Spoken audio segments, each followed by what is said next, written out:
leaving enough space between the E and the J to call into question whether this movie is attempting to create a questionable new protein drink. This insanely large font movie shows us some buildings, along with a blue and red truck. Then it cross-dissolves, supposedly somewhere farther down the street, only to show us the same things we were just shown a few seconds ago. We've been meandering along this road for a long time now, so that must mean the topography will be super essential to the plot of the movie. Why else would they let it linger for so long? That's a big fella. That big fella is a goddamn giant spider and should be nowhere near your face. Have you seen Tarantula, Arachnophobia, Kingdom of the Spiders, Infested, or Stung? Maybe you should spend your vacation catching up on movies that explain why it's a terrible idea to let spiders near your face, instead of working on your Toy Town replication, Adam. Taking this much care to collect a critter before vaulting it to its death from the top story of your home. If you want to save it, give it a tiny parachute. Well, Barbara, this house is too big for you. It really ought to be for a couple with a family, you know? Choosing to open the door for this type of neighbor is a missed opportunity to make this a horror film with Jane as the aggressive real estate agent who kills the homeowner so she can continue to sell the house to the next victims. Look at that face! Nothing Beetlejuice does for the rest of the film will equal the terror I feel right now. Also, I realize I have now said Beetlejuice twice, but don't worry. Until the characters have died, he's not really on this plane of existence, I think. I mean, the movie doesn't really explain the rules of proximity and planes and all that, but that's not my fault. Barbara, come with me down to the store. What for? I need a new brush for this tongue oil. He needs a new brush for this tongue oil at 6:50 in the goddamn morning. Which door is the barbershop door? This one is closest to the infamous barber pole and directly beneath the sign, but there is no sign to say it's open or closed. This door is part of the same section of the building, however, it says closed. With no sign above the closed door to indicate what business is behind it, I would assume that would be a door to the barbershop. But Bill is sitting outside ready to cut hair, so the barbershop must be open. How is anyone supposed to get their hair cut with confidence with this confusing setup? Super nice of the Canton Bridge Company to create a steel reinforcement on only one side of the covered bridge. This entire movie could have been avoided if they had foreseen the necessity of all sides of a bridge to be fortified. I'm pretty sure that dog just said die, and I will spend the rest of the movie believing it has exacted some significant revenge for Adam kicking him off the hardware store porch one afternoon. Look. There's that. I see they have no reflection in this mirror, but then explain why part of Adam's shirt is reflected in the window behind them. And there's that. Oh God, no, not the Yankee magazine. Also, even when you're dead, you can't escape reading. Even in the afterlife, this much overcandling is a fire hazard. The front of the newspaper is clearly about the afterlife, with the giant wormy thing front and center. But the back is about a withering timber industry, and the centerfold includes updates from the Justice Department about Medicaid scams. What the hell do dead people need with wood and Medicaid? Barb, honey, we're dead. I don't think we have very much to worry about anymore. If only that were true, but they will worry about who has a right to be in their house, and that concern will drive the entire plot for the rest of the movie. How were the two of them sleeping in this small of a bed together when they were alive? And look at that kitchen. You're finally going to be able to cook a decent meal. 1988 husbands acting like they are 1958 husbands. Careful, that's my sculpture. There are better ways to tell us that sculptures are important to Delia than this. The fact that the mover is bringing it into the house entirely devoid of bubble wrap means it can survive in someone's arms for a few steps. Let's get this show on the road. Apparently this show involves a double cap spray paint can because even though Otho takes the top off the can before handing to Delia, Delia then removes the top again while they're walking up the stairs. I think I'm supposed to be scared. Instead, I'm immediately hyper-focusing on the anatomical insanity before me. This beak-like maxilla, can opener chin, and abundance of teeth are an anatomical distraction more than they are fear-evoking. And someone please tell her to use mouth rinse. I'm not scared, I am confused. Oh, look, an indoor outhouse. I'm sorry, do your outhouses usually include stationary bikes? Compare the bathroom to the YMCA, fine, but an outhouse? The writers have clearly never had to hold their breath before lifting a toilet seat strapped to a wooden beam, check for critters, and then do their business without having to take too many gasps of air. I get that Otho and Delia are too self-absorbed to see the Maitlands, but they should still be able to see the knife Barbara's holding. Also, if the Maitlands can hold physical objects, then why don't they just start throwing stuff at them? If you don't let me gut out this house and make it my own, I will go insane and I will take you with me. No one freaks the out like Catherine O'Hara, and I don't want her freaking the out on me, so here's a sin-off. I'm gonna get her. It is wild to me that the ultimate motivation for disliking Delia is a difference in decorating trends. I have a feeling there's something very interesting behind this door. These two were walking up the stairs in plain view of the open door ahead, which then shut and locked them out in ghostly magic fashion. But instead of being shocked by that, they're just hanging out, like something is in the attic. Yeah, and something should be basting in your underwear right now from shitting your pants.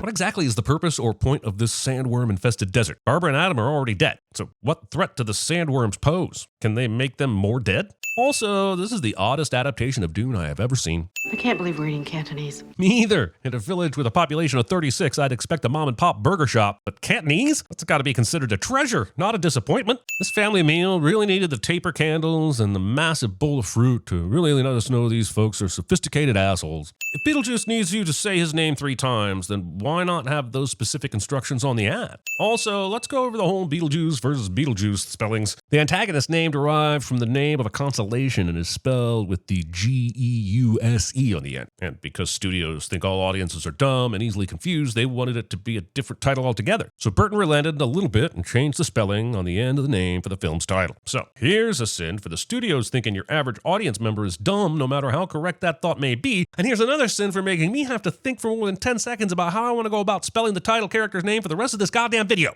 Little towns where the local folks come to watch you unpack and settle in rather than walk up to see if they can actually help. Having trouble with a limit? You tired of having your home space violated? We're going to find out that everyone else within the infrastructure of the afterlife can't stand Beetlejuice, and he's trapped in whatever he's in unless somebody says his name 3 times. So how is he allowed to conveniently place paper advertisements in the book of the recently deceased and make a commercial conveniently pop up on the television for Adam and Barbara? How exactly is he trapped if he can do all these things? Hey, Jack, now. You get a free demon possession with every exorcism. They're dead. Isn't everything free? Where are Adam and Barbara coming up with money if that's not the case? What are the goddamn rules here? Phew, that was close. You've managed to push the key out of the lock and straight back to Lydia, who for some reason won't simply put the key back into the lock and try again. I need some help. I read something in this book this morning. Emergencies. Then why is Adam just now trying out this for emergencies thing if he read about it this morning? They were almost sandworm food. Or at least I think they were. I still don't understand the danger level of those sandworms. You didn't actually think that was going to work, did you? Aha! Knock 3 times. Why was the knock 3 times instruction a few pages after the draw a door instruction? I feel like those 2 steps should be one right after the other. Let it be known the color of the afterlife is Halloween green. Bird watching through your blinds like this instead of opening the blinds all the way. Apologies. Lazy bird watching really gets under my skin. Nice building. Bad roof. Good parking. Excitement? You probably haven't even read through the manual completely yet. Based on this afterlife waiting room scene, everyone remains in the same condition they were in when they died. This guy still has a shark attached to his leg, so since the Maitlands died from drowning, why aren't they constantly wet? Or at the very least, blue tone from a lack of oxygen? Maitland, party of 2. Somehow the Maitlands are able to start their meetings before the Saw Lady or the Shrunken Head Man, even though they were obviously here first. Seems unfair. I'm fine with it because we can move on from the waiting room of death, but someone should file a complaint. Oh, that's me. Fine, you look fine. Yeah? Fine.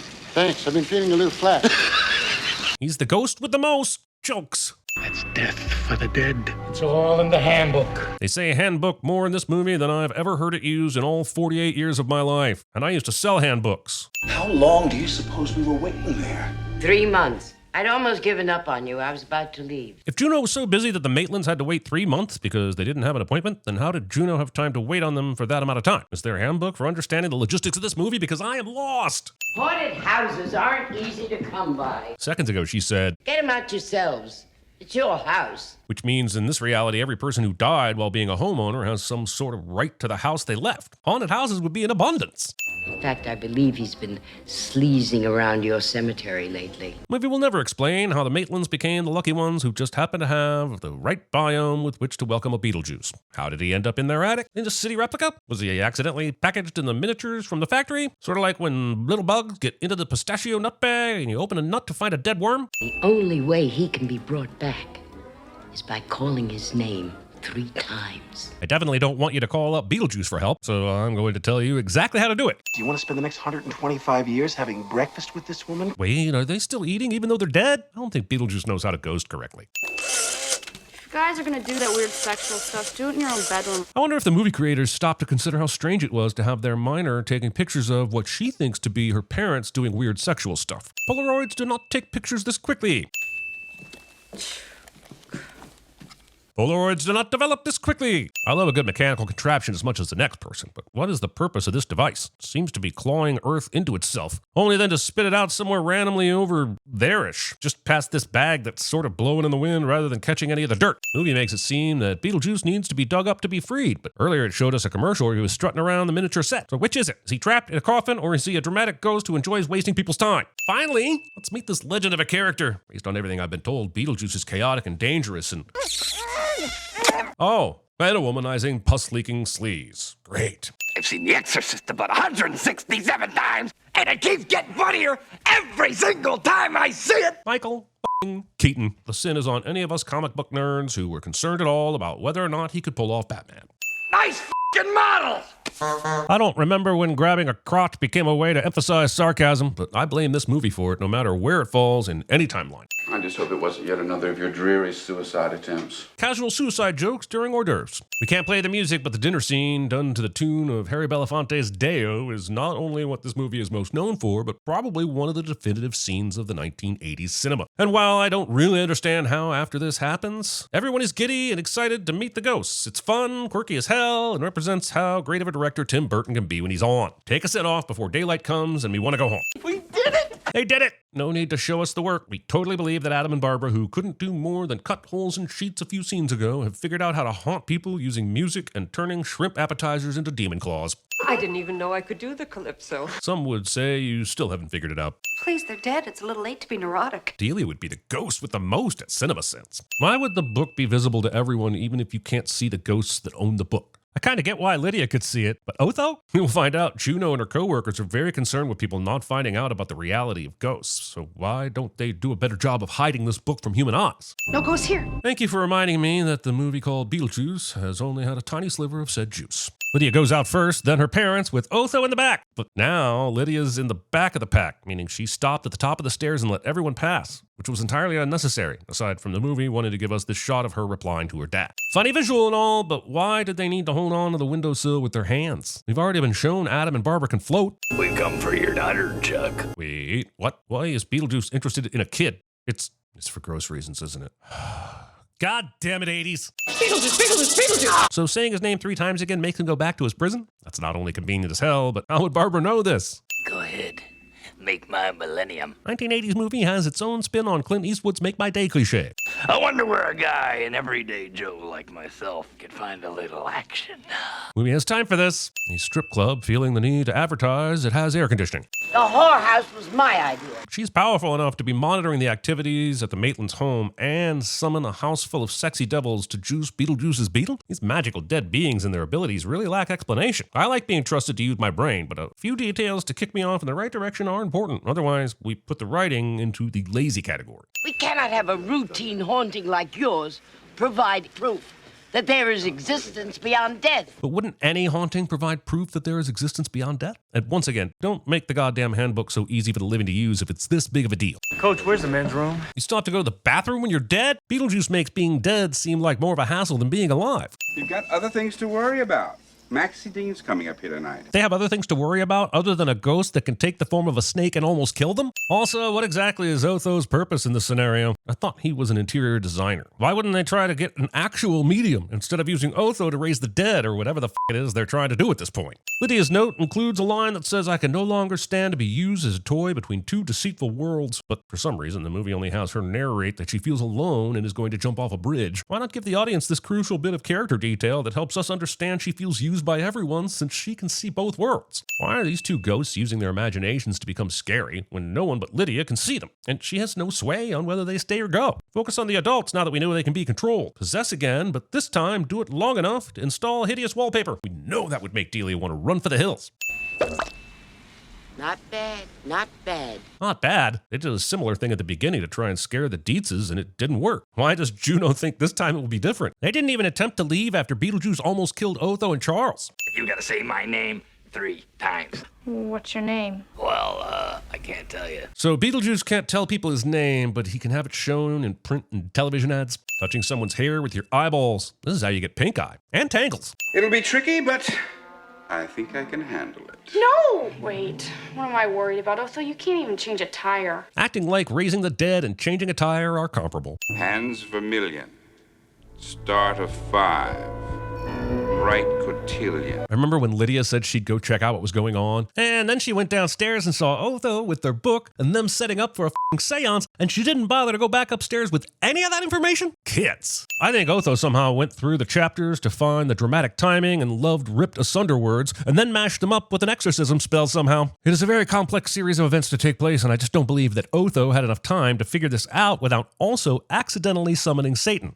They're dying! One another already dead. They can't feel a thing. It's obviously not true, Mr. Goulet, but I still don't understand how the dead can fucking die again. This movie is not even attempting to explain any of this nonsense. I want out for good. In order for me to do that, hey, I gotta get married. This movie just keeps adding new rules whenever the story needs to be moved along. The undead have a fucking marriage visa policy now? Also, the illegal alien needs to get married to get out of what? We don't know. Even if the netherworld could have this very important rule in place, certainly the marriage needs to be qualified before it magically works, right? I mean, you can't just marry people to make them get out of wherever they are without asking a few more questions. Like, oh, I don't know, are you an adult that can make this decision of sound mind, for instance? Beetlejuice. Beetlejuice. Wait a second. Lydia already said his name 2.5 times earlier. Beetlejuice? Yes, that's it! Name's Beetlejuice? Beetlejuice. Is there an expiration time on how long the words linger in the air before they work? Attention, Kmart shoppers. Kmart. Welcome to Whitty River, Museum of Natural Green. Maxie and Marie are excited to see Beetlejuice instead of their pants while watching Beetlejuice, making them potentially the craziest goddamn couple in the history of cinema. Did he just murder the Deans? This movie is a hell of a lot darker than his jaunty score and smiling faces would lead you to believe. Not so fast, brown boy. We're gonna have some laughs. Fat shaming. We're gonna need witnesses. I guess in Delia's case, she'll be a witness of only what she can hear, which is fine. But there is an option to also let her actually see the events unfolding as well. Beetle! What are the limits of Bee's power? He's making things come to life, he's taking out teeth, and soon he'll be teleporting Barbara to Dune and Adam to Miniature Land. Is there a limit to what he's capable of? Because it seems like he's OP. Let it be known that Beetlejuice's ankles are very, very normal. Beetlejuice! Oh, come on, Barbara, you said his name super fast the last time you made him shrink. Why slow down now? Are we trying to save the underage girl from burying a demon, or aren't we? This works. When Barbara and Adam have visited the Sandworm Land before, we've only seen a door as if the rest of the house is invisible. So after awakening her inner Fremen, did she wrestle the worm, guide it through the kitchen, and sneak upstairs to then pounce from above? Why couldn't we see that? That would have been hilarious. I got an A. Oh good, they made the strangely dark kid into a normal kid, so we could all rest at night, because that's the hanging thread I was going to think about after the movie ends. This horrible book. She's still waiting to be seen? And the Shrunken Headman too? Who did they piss off? But why is the football crew showing up in the Maitland house? Did they all become friends and invite them to join them at their house? And how would that work if the ghosts were only allowed to haunt the area where they died? What makes them so special they can come over for a dance party and somehow avoid Deadly Dune? Also, Beetlejuice, Beetlejuice, Beetlejuice.